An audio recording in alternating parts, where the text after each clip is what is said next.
हैन भयो के छ मैले पर्स पनि ल्याएन अनि एउटा पोलिथिनको लागि क्युआर गर्छौँ भने कि पानी किन्न झम्के भयो पानी लागिछ नि यो चाहिँ पोखराको फेवातालभन्दा माथि फेवातालको सिरानतिर भएको पामे जाने बाटोमा यो गाउँ जस्तै पनि बजार जस्तै पनि छ यो चाहिँ चङ्खपुर भन्ने रहेछ है कास्की जिल्लाको दुईटा छ पानी त बाहिरकै किन्नु है यो चाहिँ हामीले खोलामा अहिले भोक लाग्दाखेरि खानाको लागि हाम्रो खाजा प्लास्टिक 3-4 लिनु है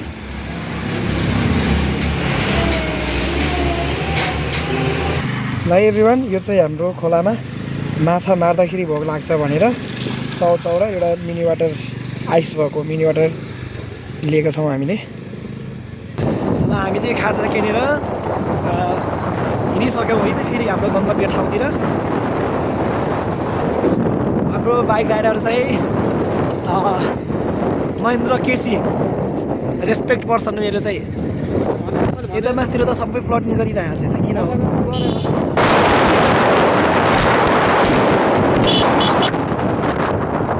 हरियाली छ है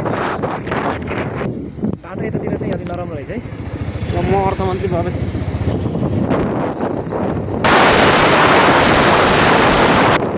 हामी चाहिँ फाइनल्ली पानी सुरु भयो होइन यो पानी बजार अब हामी धेरै छैन माछा मार्ने ठाउँलाई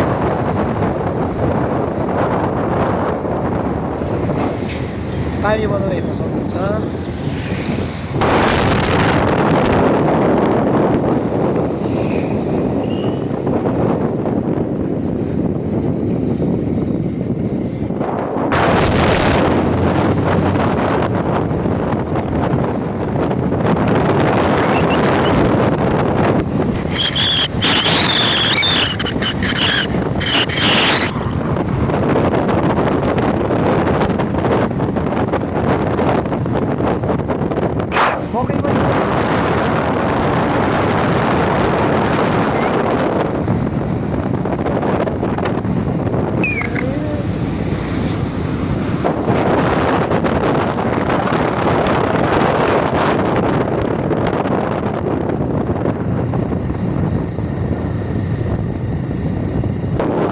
माछा कतिको छ भन्ने कुरा भन्नुपर्छ अब अस्ति जस्तो कुनै पनि खेलेको छैन भने माछा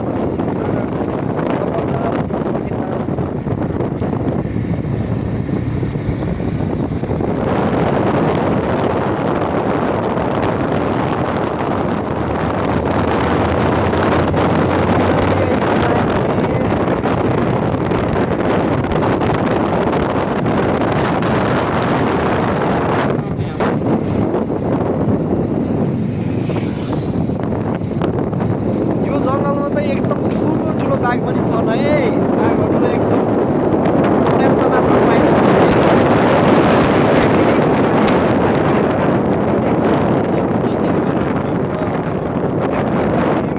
यहाँबाट ट्याक्कै त्यो उठेर अनि त्यहाँ डालीमा गएर पार्टी बाघ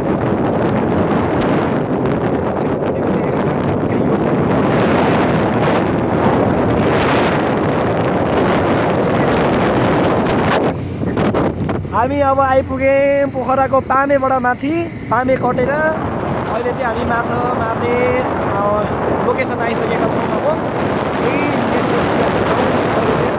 बजार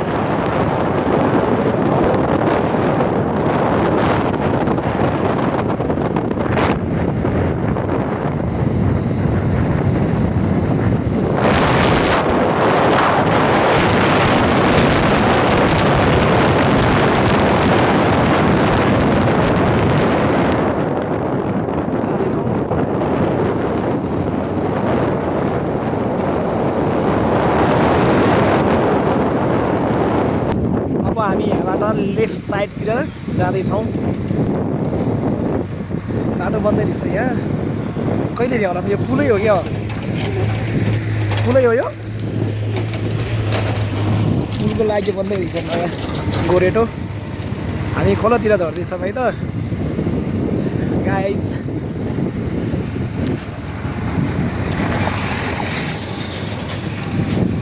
यो बाटो नै पिच भइदियो हुन्थ्यो होइन मैसर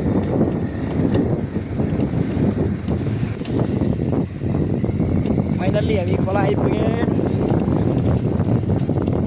अब कति माछा मारिन्छ हजुरहरूलाई देखाउने छौँ।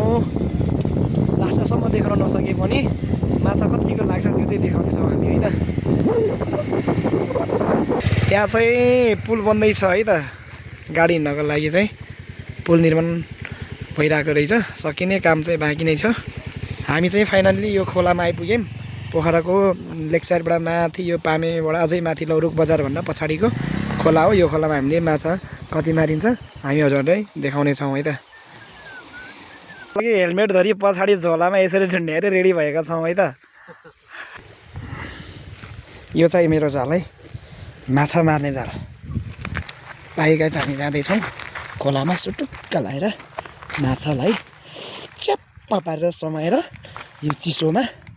पोखरामा चाहिँ अरूतिर त गर्ने होला, मौसम पनि एकदम गर्मी नै हो, तर पोखरामा चाहिँ नन स्टप पानी परेर एकदम धेरै चिसो छ है गाइज। चिसोमा चाहिँ माछा मारेर तातो झोल बनाएर सुप खाने हो माछाको। माछाको सुप खानु छ भने चाहिँ पानीतिर आएर माछा समाएर खानु होला भनेर चाहिँ म अनुरोध गर्छु। ल गाइज म चाहिँ जाल हान्न चाहिँ रेडी भइसकेको छु। माछा पर्छ पर्दैन फर्स्ट झप्को हेरौँ है त।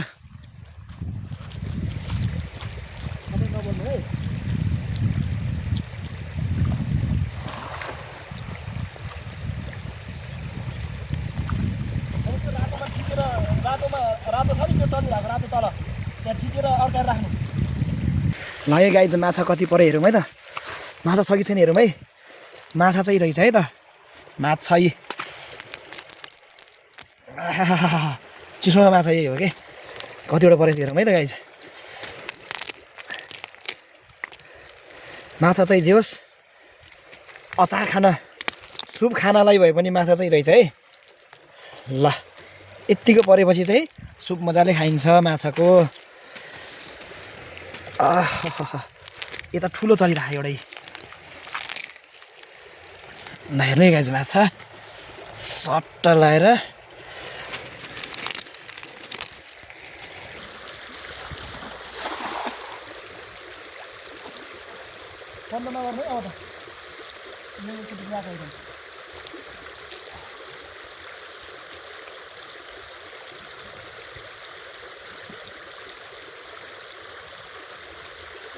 माछा छैन पनि हेर्नु त।